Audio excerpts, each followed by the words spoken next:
Stella here, part 2 unrated UK band. Gonna finish soon, yay! Okay, so the first one is called Flying Saucer Attack. Flying Saucer Attack. What does it mean? That's another indie band that is really confusing name. Or I'm not a native speaker, maybe there's some meaning behind it, maybe. So Flying Saucer Attack are an English experimental space rock band formed in Bristol, England in 1992, drawing on krautrock, folk, and dream pop. The group referred to their DIY sound as rural psychedelia. They were notable for recording most of their output at home and avoiding recording studios. At their LPs, you might find words like compact discs are a major cause of the breakdown of society, and home taping is reinventing music. Wow. Okay, so Pitchfork described Flying Saucer Attack's music as mixed shoegaze guitars with the drifting throb of krautrock to create extreme feelings of isolation and alienation. A thick blanket of feedback and distortion that overwhelms almost everything else. Yeah, so Flying Saucer Attack explored a kind of spatial extension, and with their music, you feel like you are in a kind of broad, vast landscape, that your being is closer to the skies or clouds than to anything earthly or humanly. It's kind of meditative in that regard. Recommended songs? For Flying Saucer Attack, I would not recommend a single track to listen to them. I think they are just better to listen to as a whole album. And I would say their first album, self-titled one, is a pretty good one to start with. Okay, so the second one is called Movietone. Movietone is an English soulcore post-rock band from Bristol, England. Movietone are a group of two girls, and one of them, Rachel Brooke, who was a member of Flying Saucer Attack, who I just talked about. So, here are another band who are actually self-aware and who sound just exactly like their name, Movietone. Personally, I quite like the mood and atmosphere of Movietone. Romantic, intimate, wistful, and melancholic. Sorry, I seem to always talk about acts that are melancholic. Stella just saying, oh, I guessed. The intimacy feel of their music comes from the female vocal Rachel Brooks' soft and whispery delivery and their homely acoustic production. The album, The Sand and the Stars from 2003, is partly recorded on a beach in Cornwall, with an intention of sounding like a jazz record being played across the bay. Kinda cool, right? The atmosphere of nature is quite obvious in this album.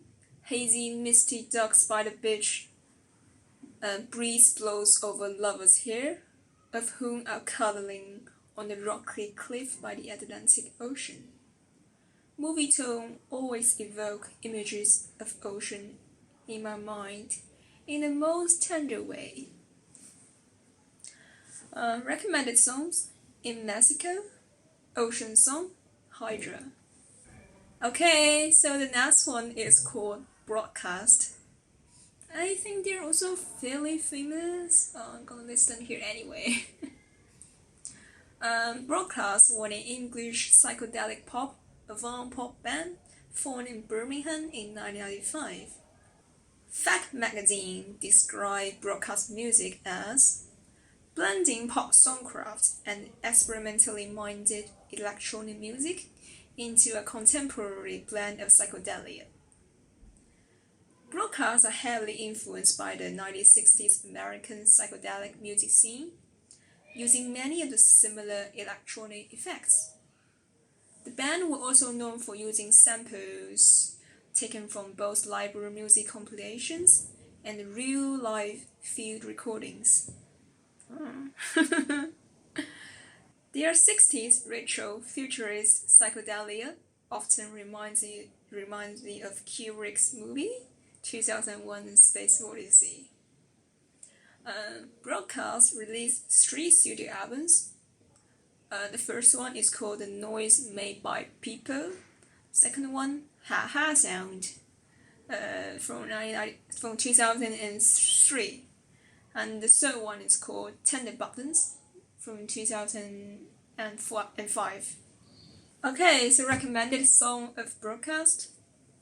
Before we begin, Corporeal, Tears in the Typing Pool. Okay, so the next one is called Arab Strap. This band brings me so much nostalgia.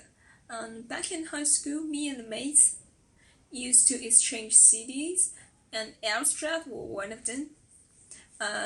The album Philophobia from 1998, and the CD cover was quite memorable. When people ask Arab Strap members, why do you name yourself as Arab Strap as a band?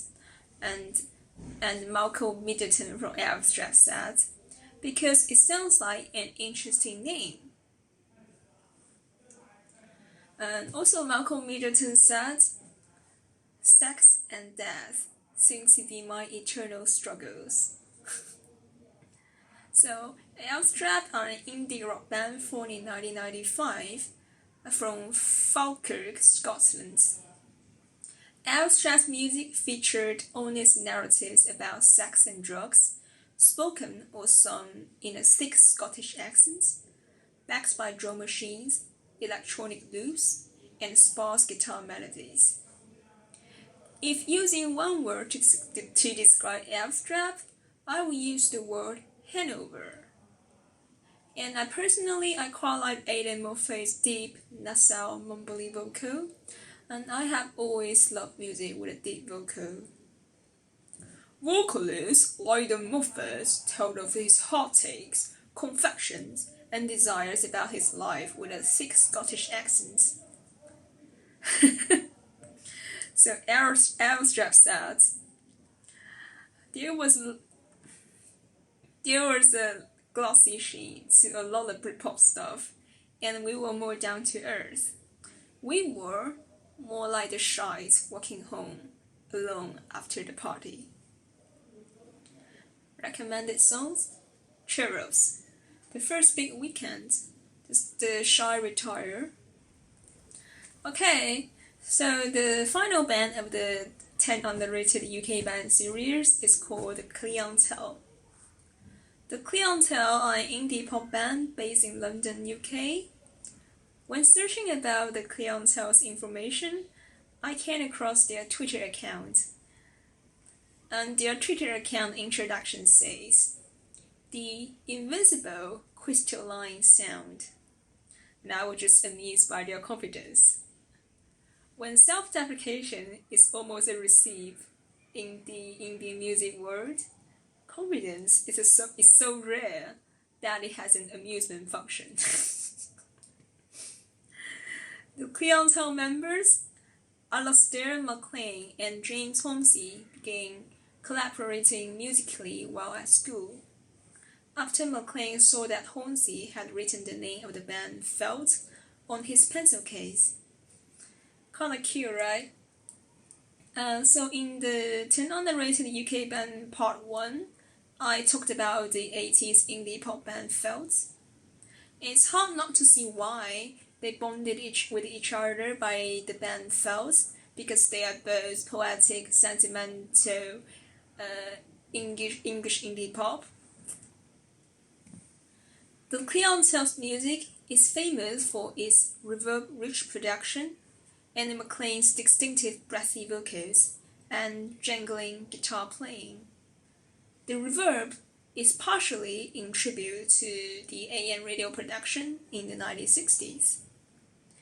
The clientele are mainly influenced by surrealist poetry, art from the early 20th century, and Galaxy 500. I think the clientele are the typical indie pop with a small scope.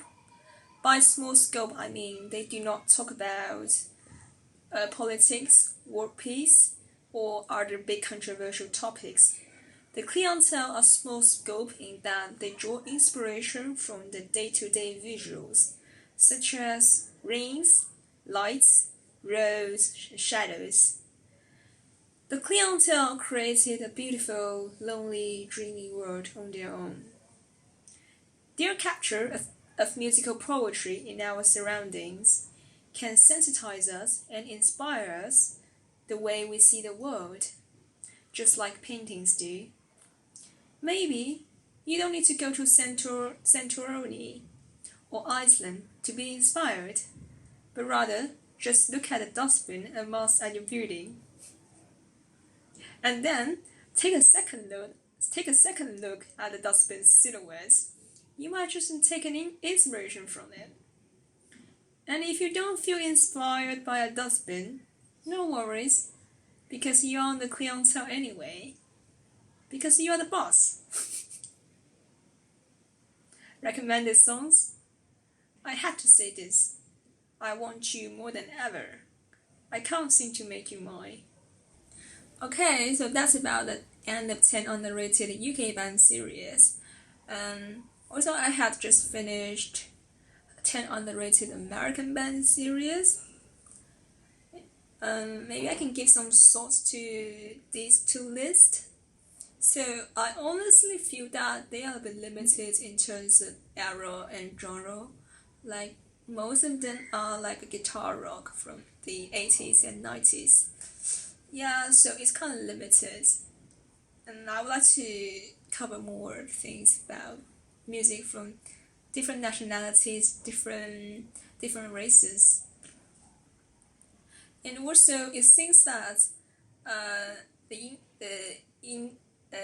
indie bands from United Kingdom have more the art school aesthetic to them. Like they pay more attention to the image and design, and whereas the indie band from USA tend to be more casual and appear scruffier.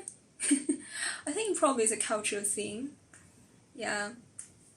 Okay, so that's it. And the next series is 10 underrated band from Western Europe. Okay, stay tuned. Bye bye. Thanks for watching. If you like this video, please like and subscribe.